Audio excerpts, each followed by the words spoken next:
Olá, sejam muito bem-vindos ao quarto vídeo da série intitulada A Bíblia é contra a riqueza? E nesse vídeo eu vou falar sobre uma justificativa que muitas pessoas dão para a pobreza. Elas costumam dizer assim: Jesus Cristo era materialmente pobre. Que dizer dessa afirmação? Essa afirmação tem sido usada para tentar justificar a crença de que ser rico é errado. Em primeiro lugar, é necessário ressaltar que, embora Jesus Cristo não fosse rico como seus antepassados, como Abraão, como Jó, como Salomão e outros, ele não era paupérrimo.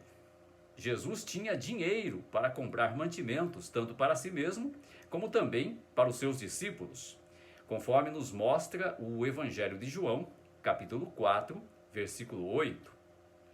Jesus tinha até um tesoureiro e tinha recursos materiais, inclusive para ajudar pessoas em necessidade.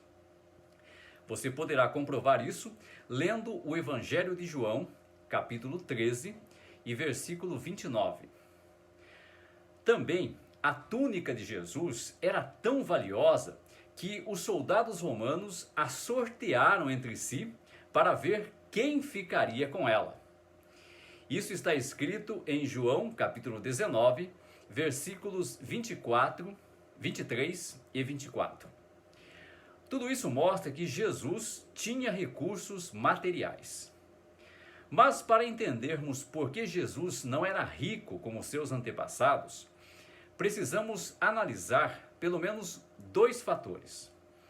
Primeiro, o fator ou contexto histórico.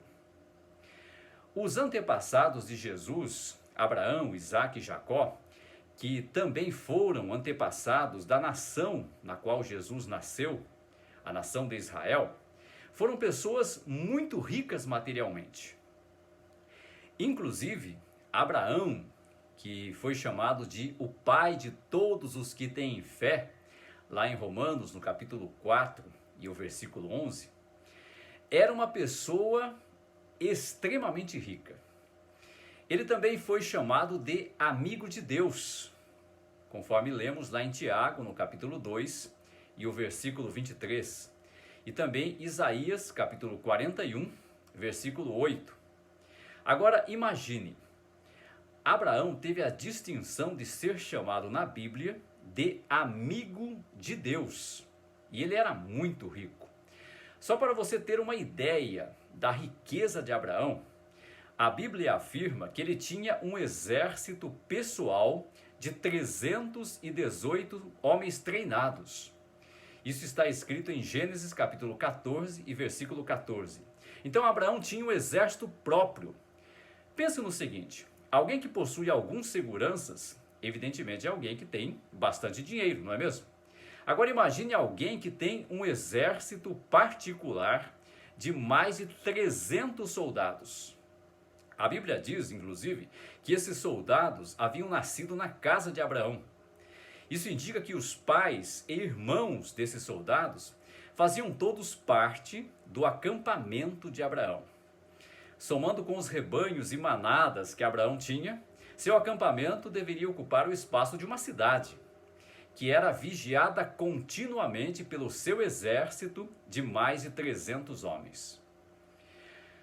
A própria nação de Israel, quando saiu do Egito, saiu com muitos bens, com muito ouro. E lá em Deuteronômio capítulo 8, versículo 18, eles foram lembrados de que Deus é quem dava a eles a capacidade de produzir riqueza. Mas no versículo seguinte, eles foram alertados que se esquecessem das leis de Deus, eles seriam destruídos. Infelizmente, quando eles se estabeleceram na terra da promessa, eles desobedeceram a Deus de forma persistente, de forma reiterada, a ponto de Deus tirar a proteção deles e eles serem exilados a partir do 8º século antes de Cristo. Mesmo depois de serem repatriados no 6º século antes de Cristo, eles nunca mais constituíram um estado independente naquela época, sendo uma colônia de outros governos, da Medo-Pérsia, da Grécia e finalmente de Roma. Na época em que Jesus nasceu, a Palestina era colonizada pelo Império Romano e os romanos cobravam pesados impostos dos judeus. Então isso explica a pobreza de Israel na época de Jesus. E também mostra o padrão de Deus, porque quando a nação judaica era obediente, eles tinham abundância, eles tinham muita riqueza. Mas quando desobedeciam a Deus, isso resultava na pobreza. Portanto, o contexto social da época de Jesus evidencia que as oportunidades que os contemporâneos de Jesus tinham para crescer materialmente eram muito poucas. Naquela época, ter o necessário em sentido material já era bastante, devido à situação em que eles se encontravam. E todo esse contexto explica a situação em que Jesus se encontrava, ok? Mas um segundo e mais importante motivo para explicar a situação financeira de Jesus é o texto bíblico de 2 Coríntios, capítulo 8 e versículo 9. Esse texto afirma que Jesus, embora fosse rico lá no céu, tornou-se pobre aqui na terra, por causa de os humanos serem imperfeitos e pecadores. Então a pobreza de Jesus se deveu ao pecado da humanidade, ao fato de as pessoas serem pecadoras. Porque diz a Bíblia que lá no céu ele era rico. Assim, a riqueza é que é o padrão de Deus, mesmo porque Deus é rico, Deus é o dono de tudo. Portanto, a pobreza de Jesus teve um motivo, teve um sentido, um significado, que era poder torná-lo acessível a todo tipo de pessoas, inclusive as pessoas mais pobres, pessoas que eram até rejeitadas pelas classes sociais mais elitizadas.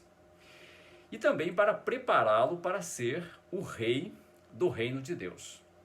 Mas veja que o objetivo de Jesus ter se tornado pobre era trazer a riqueza para as pessoas. Mesmo que alguém possa arguir que a riqueza mencionada no texto é a riqueza espiritual, é óbvio que a salvação tem por objetivo fazer com que o salvo, no final das contas, quando for salvo, se torne rico em tudo. Independentemente de onde você acredita que esse salvo irá viver, entende-se que terá uma vida ou uma situação de abundância, de riquezas. Então, ser rico é o padrão, ser rico é o correto. A pobreza de Jesus só foi originada por uma falha na raça humana.